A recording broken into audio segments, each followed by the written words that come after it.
नमस्कार, आप देख रहे हैं न्यूज 18 का डिजिटल प्लेटफॉर्म और मैं हूं आपके साथ जागृति खंतवाल। भारत की राजनीति में नैतिकता और नियत के नाम पर बड़े बदलावों का दावा करने वाली आम आदमी पार्टी आज अपने सबसे गंभीर संकट में से का सामना कर रही है।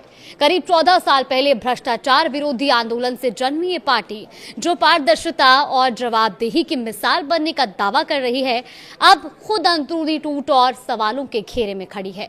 शुक्रवार यानी कि बीते दिन 24 अप्रैल 2026 को जो हुआ, उसने भारतीय राजनीति में हलचल मचा दी। आम आदमी पार्टी को बड़ा झटका तब लगा जब उसके 7 राज्यसभा सांसदों ने पार्टी छोड़ने और भारतीय जनता पार्टी यानी कि बीजेपी में शामिल होने का ऐलान कर दिया। ये सिर्फ एक साधारण दल बदल नहीं है, ये संख्या पार्टी के राज्यसभा प्रतिनिधित्व का लगभग 2/3 हिस्सा है। ऐसे में ये घटनाक्रम सीधे तौर पर पार्टी की एकता, नेतृत्व और भविष्य पर सवाल खड़े करता है। इस पूरे घटनाक्रम के केंद्र में रहे राघव चड्ढा ने संविधान का हवाला देते हुए कहा कि अगर किसी दल के 2/3 सांसद एक साथ दूसरी पार्टी में शामिल होते हैं तो ये वैध है। उन्होंने ये भी बताया कि उन्होंने और उनके साथियों अशोक मित्तल और संदीप पाठक ने औपचारिक रूप से बीजेपी का दामन थाम लिया है। इतना ही नहीं, उन्होंने ये भी कहा कि स्वाति मालीवाल, हरभजन सिंह, राजेंद्र गुप्ता और विक्रम साहनी भी इस फैसले का हिस्सा हैं। इस संबंध में राज्यसभा के सभापति सीपी राधाकृष्णन को एक पत्र सौंपा गया, जिस पर सभी सांसदों के हस्ताक्षर बताए गए हैं। अब दूसरी तरफ आम आदमी पार्टी इस पूरे घटनाक्रम को साजिश करार दे रही है। पार्टी का कहना है कि ये बीजेपी का तथाकथित ऑपरेशन लोटस है, एक ऐसा आरोप जो पहले भी भारतीय राजनीति में कई बार सुनाई देता रहा है। आम आदमी पार्टी का आरोप है कि केंद्रीय एजेंसियों जैसे ईडी और सीबीआई का डर दिखाकर उसके नेताओं को तोड़ा गया है। पार्टी के वरिष्ठ नेता संजय सिंह ने कहा कि इस कदम के पीछे मकसद पंजाब में भगवंत मान सरकार को अस्थिर करना है। उनके मुताबिक ये सिर्फ राजनीतिक रणनीति नहीं बल्कि पंजाब और उसके लोगों के साथ धोखा है। अब इस बीच बीजेपी ने इन नेताओं का स्वागत भी किया। पार्टी के राष्ट्रीय अध्यक्ष नितिन नवीन ने पार्टी मुख्यालय में मिठाई खिलाकर नए सदस्यों का स्वागत किया और सोशल मीडिया पर पोस्ट कर प्रधानमंत्री नरेंद्र मोदी के नेतृत्व में काम करने के लिए उन्हें शुभकामनाएं दी।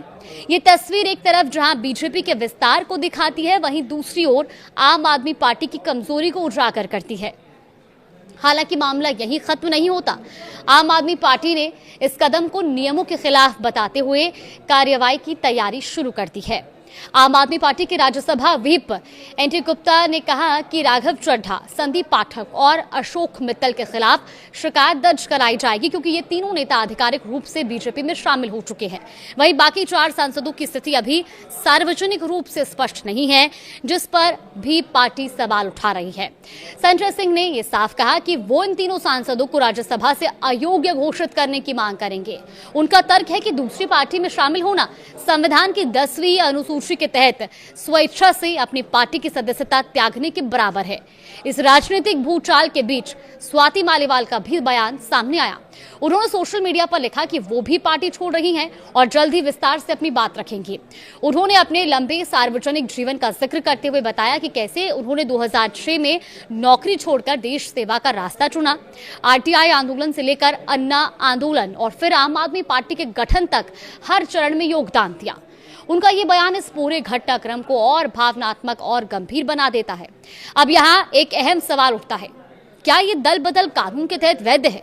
देखिए, भारतीय संविधान की 10वीं अनुसूची जिसे 1985 में लागू किया गया था, दल बदल विरोधी कानून के नाम से जानी जाती है और इसका उद्देश्य था राजनीतिक दलों के बीच लगातार होने वाले बदलावों को रोकना और सरकारों को स्थिरता देना।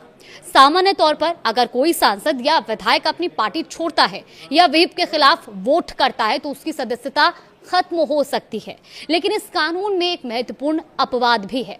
अगर किसी पार्टी के 2/3 सदस्य एक साथ टूटकर दूसरी पार्टी में शामिल हो जाते हैं तो उन पर यह कानून लागू नहीं होता, यानी उनकी सदस्यता बनी रहती है।